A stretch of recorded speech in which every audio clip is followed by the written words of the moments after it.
Olá a todos, bem-vindos de volta aos Sussurros do Tempo.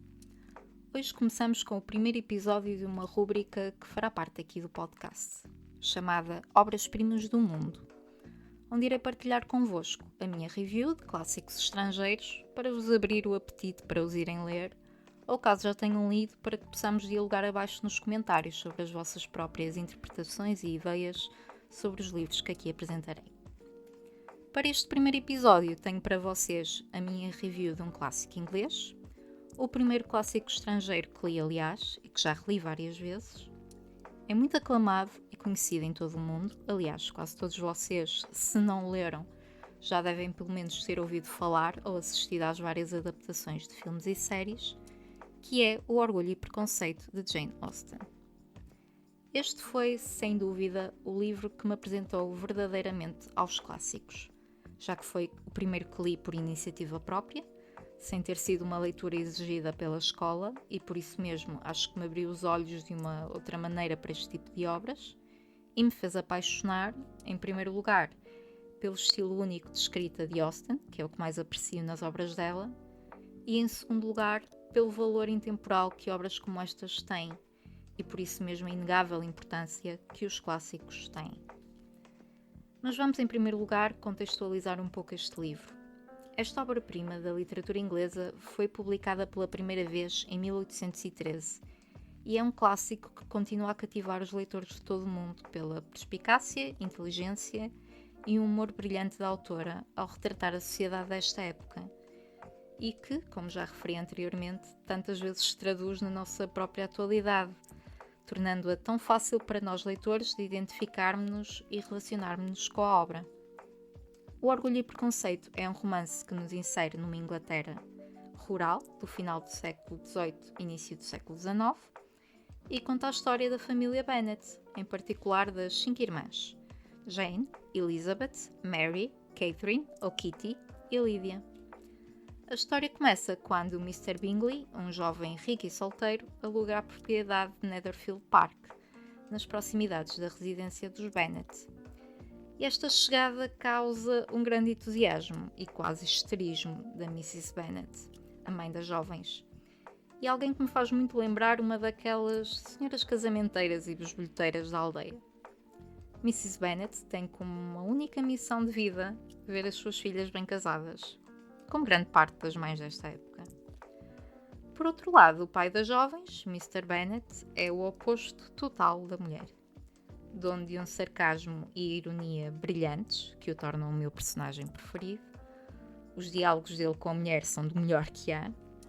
Este possui muita mais sensatez que a sua mulher e até uma certa posição de indiferença para com este tema, querendo apenas ver as suas filhas felizes e amadas, como merecem ser, e sendo para ele indiferente o status social que o casamento lhes possa trazer. No entanto, é a relação entre Elizabeth Bennet, a segunda filha mais velha dos Bennet, e o Mr. Darcy, amigo íntimo do Mr. Bingley, que forma o núcleo central deste romance. Por um lado, temos Elizabeth, uma jovem inteligente, ponderada e independente, e por outro lado temos Mr. Darcy, inicialmente apresentado como um homem orgulhoso e arrogante. Eu própria, aliás, odiei-o desde o início, até quase lá perto do fim da história, em que ele finalmente ganha o meu coração. E o mesmo acontece com Elizabeth. Ela de início despreza Mr. Darcy, quando o conhece, pelo seu comportamento frio e distante, e por ele menosprezar a família dela, meramente por serem de uma classe social inferior. No entanto, com o desenrolar da história, vemos a evolução dos sentimentos de Darcy por Elizabeth e como este luta contra o seu próprio orgulho e os preconceitos sociais da época e acaba por se apaixonar loucamente por ela. Por sua vez, Elizabeth também começa aos poucos a ver para além da aparente fachada austera de Mr. Darcy e começa a conhecer a sua verdadeira natureza bondosa e nobre e o seu caráter íntegro, que a levam a pouco e pouco a apaixonar-se por ele também. Uma coisa que me cativou fortemente neste romance de ambos é a jornada que eles percorrem para superar os seus próprios orgulhos e preconceitos, como é o título da obra, e a capacidade de crescimento e autorreflexão que elas vão desenvolvendo e que são escritas com uma mestria da qual considero que apenas Jane Austen seria capaz. Mas eu sou suspeita de falar, porque, como já vos disse, uma das coisas que mais aprecio das obras dela são mesmo a escrita. O amor entre eles é um amor que vai amadurecendo com o tempo. Isso é o que gosto mesmo de ver e que é raro de encontrar na maioria das histórias de amor. No entanto, entre as várias personagens desta história, existem duas que me causam um certo fastio. Uma delas, que me irrita mesmo muito, é Mr. Collins, o primo e herdeiro da propriedade dos Bennet, presta-se a seguir para a linhagem mais próxima masculina, como era hábito na época.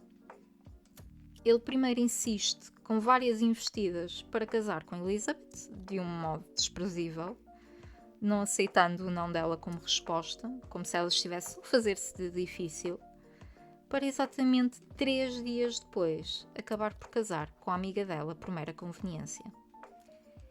Ele é a representação pura daqueles homens que, primeiro, não aceitam um não de uma mulher, e que continuamos a ver tantos, infelizmente, na nossa sociedade, e que, segundo, tudo se resume a uma questão de conveniência de ficar bem visto perante os outros. Outra personagem que também detesto é Lady Catherine, uma aristocrata dominadora e tia de Mr. Darcy, que devido ao status social se opõe veemente à união dele com Elizabeth, que consideram ser muito inferior. E tanto que ela faz e que se opõe, que acaba por juntá-los, sendo a única coisa que quase me fez gostar dela. Quase. Mas fora de brincadeiras, Orgulho e Preconceito é uma daquelas obras que é mesmo um clássico, por abordar temas universais e atemporais que nos fazem refletir. E um dos temas centrais é, como vemos, o casamento e as diferentes razões que levam as pessoas a casar-se, como por questões de conveniência social e financeira ou por questões de amor e companheirismo. Através das várias relações e casamentos que acontecem no romance, Jane Austen explora as várias nuances do amor e da atração. O orgulho e o preconceito, como não podiam deixar de ser, são outro dos temas centrais, já que também constituem o próprio título, não é? Darcy é, inicialmente, a personificação do orgulho, da sua posição social e da riqueza que possui, e Elizabeth a personificação do preconceito em relação a Darcy, devido ao seu comportamento inicial. E esta obra demonstra como ambos estes defeitos, se assim os pudermos chamar, podem ser superados, levando a respeito e entendimento mútuo através do desenvolvimento da relação destas personagens. A classe social é também outro tema fulcral, como é óbvio. Austen critica, através da sua obra, a superficialidade das distinções de classe e demonstra que o valor de uma pessoa deve ser julgado pelo seu caráter e pelas suas ações, e nunca pela sua posição social. E neste ponto podemos falar também do estilo de escrita de Austen, que utiliza a ironia subtil, o humor fino e as observações perspicazes para fazer esta mesma crítica, tanto nas falas dos personagens como na narração, destacando as hipocrisias da sua época e ainda da nossa também, infelizmente. Portanto, podemos concluir que esta obra-prima transcende o seu tempo e lugar, como é o verdadeiro clássico. A crítica que Jane Austen faz às normas sociais e à exploração das complexidades do amor e do casamento são tão relevantes hoje como eram no início do século XIX. Não há como não gostar deste livro.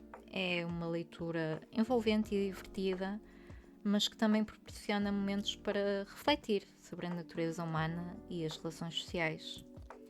Como disse no início do episódio, esta é uma obra que já li e reli várias vezes ao longo da minha vida, e de todas as vezes consegui retirar algo novo, refletir sobre algo de maneira diferente.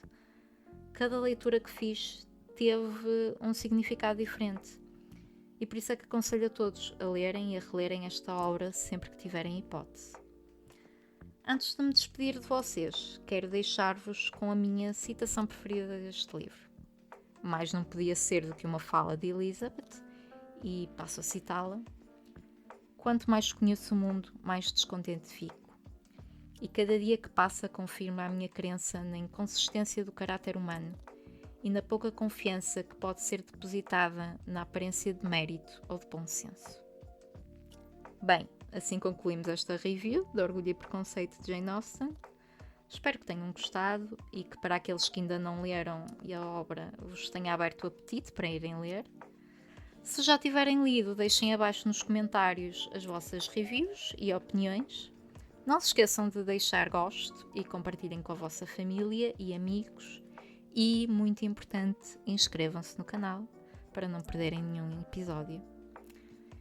E um muito obrigado se ouviram até aqui.